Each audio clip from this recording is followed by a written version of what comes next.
नमो विष्णुपदाय कृष्णपृष्ठाय भूतले श्रीमद् भक्तिवेदांत स्वामी निति नामिने नमस्ते सरस्वती देवी गौरवाणी प्रचारिणे निर्विशेष शून्यवादी पाश्चात्य देशधारिणे। सर्वप्रथम इस मंच पर उपस्थित सभी महानुभावों को वंदन और इस विराट हिंदू सम्मेलन में आप सब आकर अपने हिंदुत्व होने का एक परिचय दिया, तो हम आपका भी हृदय से स्वागत करते हैं। हमारे शास्त्र में कहा है कि बहुत सौभाग्य के बाद व्यक्ति को मनुष्य शरीर मिलता है।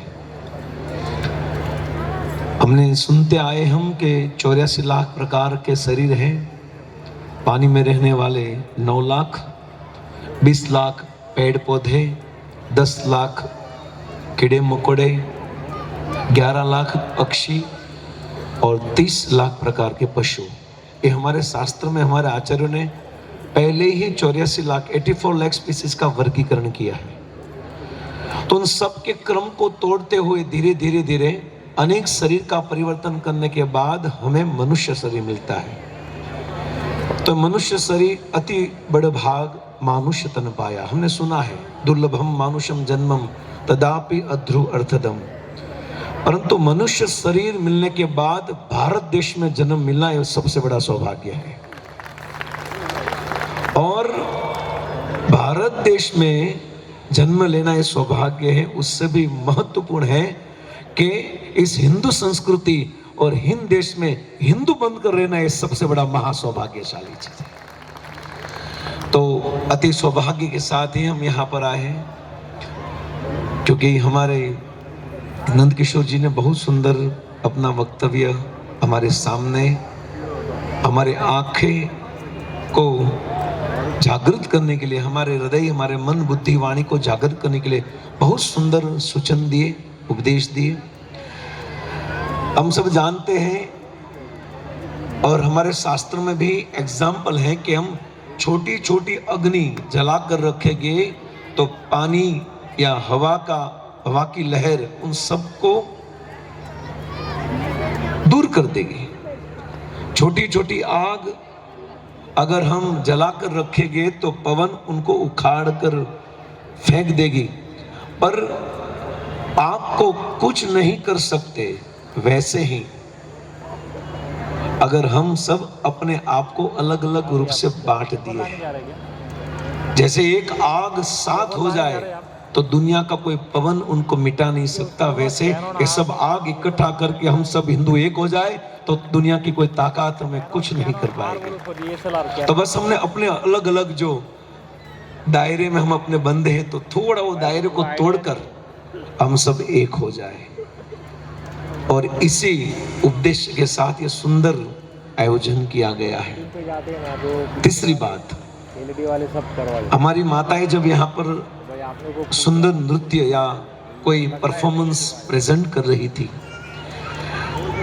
तब मैंने अनुभव किया कि पूरा स्टेज हिल रहा था, है ना। मैं बैठा था, स्वामी जी बैठे, पूरा स्टेज हिल रहा था। वो सोचने के बाद मैंने देखा कि हमारी माता नाच रही थी और पूरा स्टेज हिल रहा था। अगर हमारी माता ठान ले तो पूरे देश को हिला सकती है। अगर हमारी माँ ठान ले तो सब कुछ कर सकती है। तो हमारा सौभाग्य है कि हम इस सनातन धर्म के साथ जुड़े हुए हैं। जब कोई सच्चा साधु जिस स्थान में आ जाता है तो उनके प्रभाव के कारण पूरी भूमि परिवर्तन हो सकती है। हमारे शास्त्र में 2 उदाहरण हैं, एक रामायण और एक महाभारत। रामायण लंका, रावण जहां पर विराजमान थे और पूरी आसुरी वृत्ति वहां थी। प्रभु श्री रामचंद्र उपस्थित थे, धर्म संस्थापनार्थाय संभवामि युगे युगे। फिर भी प्रभु ने इतना कष्ट सहन करे थे, कैसे करूं, रावण को कैसे मारूं। अगर भगवान चाहे तो हम सर्वस्व प्रभो मत सर्व प्रवर्तते इति मत्वा भजन्ते माम उदा भाव समन्वितः, जो गीता के बच्चों ने कहा 10वां अध्याय 8वां श्लोक, कि भगवान चाहे तो मत परतर नान्यत कस्तिद अस्ति धनंजय, सब कुछ कर सकते हैं भगवान। तो भगवान को रावण, कुंभकर्ण, हिरण्याक्ष, हिरण्यकशिपु को मारना क्या बड़ी बात है? भगवान अपनी इच्छा शक्ति से मार सकते। तो फिर भगवान ने रावण के इतने भयंकर आतंक होने के बावजूद भी भगवान चुप क्यों रहे? हमारे शास्त्र और हमारा आचार्यगण कहते हैं भगवान इसलिए चुप रहे क्योंकि लंका के इस आसुरी प्रभाव से घिरे हुए सब लोगों के बीच एक साधु था, एक सनातनी था, जिनका नाम था विभीषण। और जब तक एक विभीषण था तब तक भगवान ने कुछ नहीं कहा, क्योंकि एक सच्चे साधु के अंदर इतनी ताकत होती है कि उनके बलबूते पर पूरा जगत भी मौज मस्ती कर सकता है। पर जब एक साधु हट जाए ना, तो भगवान को एक क्षण नहीं लगी लंका को परास्त करने के लिए। एक साधु के कारण टिका था पूरी लंका। वैसे ही महाभारत, भगवान कृष्ण खुद हाजिर थे, फिर भी पांडवों पर इतना कष्ट हो रहा था, भगवान कुछ नहीं बोल रहे थे। क्यों?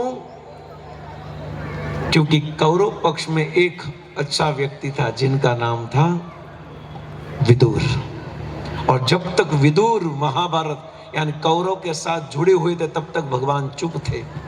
पर जैसे ही विदुर ने हस्तिनापुर की सभा को त्याग दिया दुर्योधन के कटु वचन से, और जैसे ही विदुर निकल गया तुरंत महाभारत की शुरुआत हुई।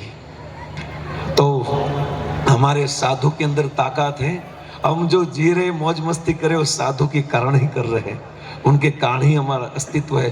पर वो साधु सनातनी होना चाहिए। सबसे पहली बात, वो साधु सनातनी होना चाहिए।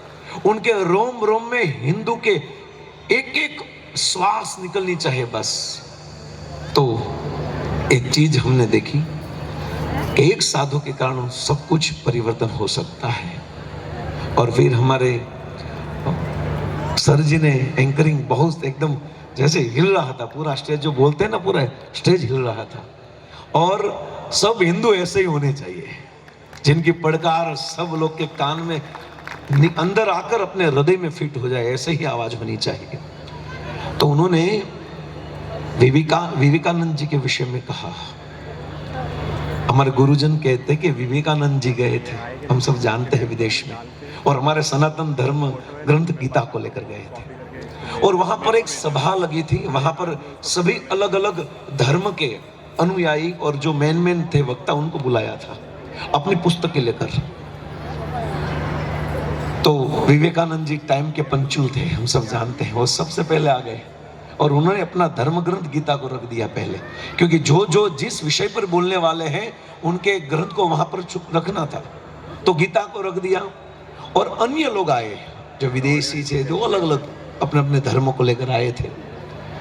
उन्होंने विवेकानंद जी का अपमान करने के लिए अपने पुस्तकों को गीता जी के ऊपर रख दिया, इनको दबा दे, और पूरा ढेर कर दिया। और फिर सबको अपने अपने पुस्तक पर, बुक पर थोड़ा थोड़ा बोलना था। तो सब लोग अपने अपने स्पीच दे रहे थे। विवेकानंद जी की अंत में बारी आई। विवेकानंद जी ने कुछ बोला नहीं, करके दिखाया। जो पूरा ढेर था पुस्तकों का, उनमें से गीता को ले लिया और सब पुस्तक नीचे गिर गई। विवेकानंद जी ने कहा, गीता के आधार पर सब खड़े हैं और ये हमारा सनातन धर्म ग्रंथ है गीता।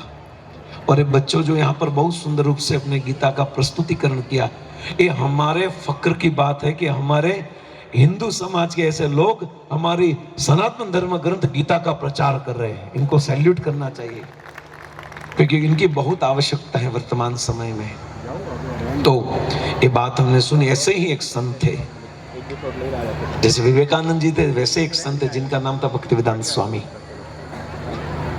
1965 में 70 साल की आयु में यही हमारे धर्म ग्रंथ गीता को लेकर कलकत्ता से गए थे। और वहां पर गए सब विदेशी लोगों के साथ में बैठकर थोड़ा भजन कीर्तन किया। लोग प्रभावित हो गए। उन्होंने कहा कि आपके मुंह से निकल रहा तो क्या था, क्योंकि विदेश जो पाश्चात्य देश वाले थे उनको क्या मालूम, राम कृष्ण सीता राम क्या मालूम। पर ये 70 साल के साधु ने ऐसा चमत्कार कर दिया कि मात्र 10 साल में भारत को छोड़कर पूरे विश्व में 108 मंदिर और राधा कृष्ण और सीताराम का और हिंदू धर्म का झंडा लहरा दिया। और हर लोग जो पैंट शर्ट एक महीने तक हम सब जानते हैं, और वही पाश्चात्य पोशाक हमारे अंदर आया है, जो अंग्रेजों ने, जो विदेशी लोगों ने छोड़ दिया, जींस पैंट हम पहनने लगे हैं।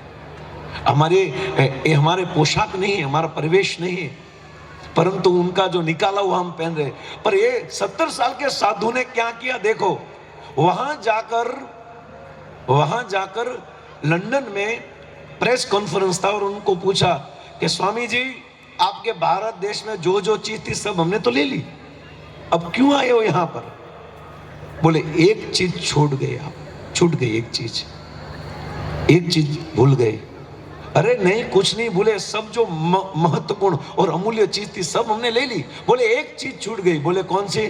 और गीता को दिखाकर कहा कि एक चीज छूट गई, और गीता के माध्यम से पूरे विश्व को मैं हिला न दूं तो मेरा नाम भी सनातन धर्मी भक्तिवेदांत स्वामी प्रभुपाद नहीं। और उन्हें इसी गीता के माध्यम से पूरे विश्व को, जो एक महीने तक जींस का पैंट पहनने थे, उनको धोती कुर्ता पहना दिया और भारत देश में नचा दिया। सोचो आप।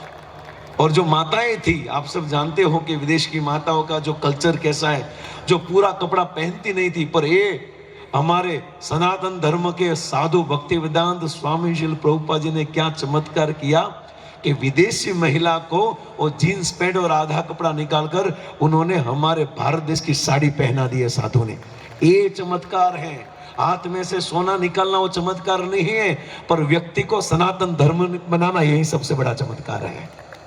ये चमत्कार हमारे राष्ट्रीय सेवा संघ खूब रूप से कर रहे हैं। तो ऐसे साधु हमारे देश में है, बहुत ऐसे साधु हैं जिन्होंने भगवत गीता का लहरा, हमारे सनातन धर्म और हमारे हिंदू धर्म का ध्वज पूरे विश्व में लहरा दिया है। ऐसे साधु हैं।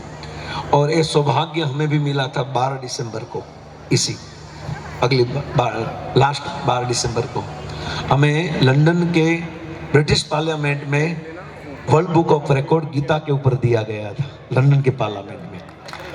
तो जब हम जा रहे थे वो वर्ल्ड बुक रिकॉर्ड लेने के लिए, तब हमारे वहाँ के रहने वाले जो एक थे हमारे मित्र, उन्होंने कहा कि प्रभु जी आप ऐसा करो ना, यहाँ तो अवार्ड लेने के लिए आए हो, world book of record award लेने के लिए आए हो, आपने गीता पर रिकॉर्ड किया है, तो कृपा करके ऐसा कीजिए, तो यहाँ तो सूट बूट पहन कर आइए। मैंने उनको कहा, ये धोती कुर्ता, गले में माला, सिर पर तिलक और माथे पर शिखा, ये हमारा स्वाभिमान है, इनको हम कभी नहीं छोड़ेंगे, है ना। वहां जाकर उनके जैसे हम क्यों बने, पर हम ऐसा प्रयास करके वो हमारे जैसे बन जाए। तो हमने धोती कुर्ता नहीं निकाला, परंतु धोती कुर्ता पहनकर ही, तिलक लगाकर ही, तुलसी की माला लेकर और हाथ में जप माला लेकर गए। यही हमारी संस्कृति, हिंदू संस्कृति। तो ज्यादा तो कहने की आवश्यकता नहीं है। बस मैंने ये देखा था कि जब माता यहाँ पर जो अलग अलग रूप में जो माता जी आई थी और अलग किसी के हाथ में त्रिशूल लेकर आए थे, तब मैंने देखा, हम और स्वामी जी बाजू में बैठे थे, तो एक भाला उनके पास आया, तो उन्होंने पकड़ लिया, है ना। और फिर वापस वो माता आई तो उनको वापस भाला चाहिए था, शस्त्र चाहिए था, वापस दे दिया। हमारे साधु को भी ऐसा ही करना पड़ेगा, शस्त्र को संभालना पड़ेगा और जब जरूरत होगी तब शस्त्र को देना भी पड़ेगा। तो ज्यादा तो बोलने के बहुत है, परंतु समय की मर्यादा है। तो मैं हृदय से आभार व्यक्त करता हूँ आप सभी का कि मुझे योग्य समझा। और मेरा मोबाइल तो भगवा कलर का है, पर मेरे शरीर को भी भगवा कपड़ा वाला बना दिया, पर ये मेरा स्वाभिमान है। थैंक यू वेरी मच, आप सबका आभार। जय हिंद।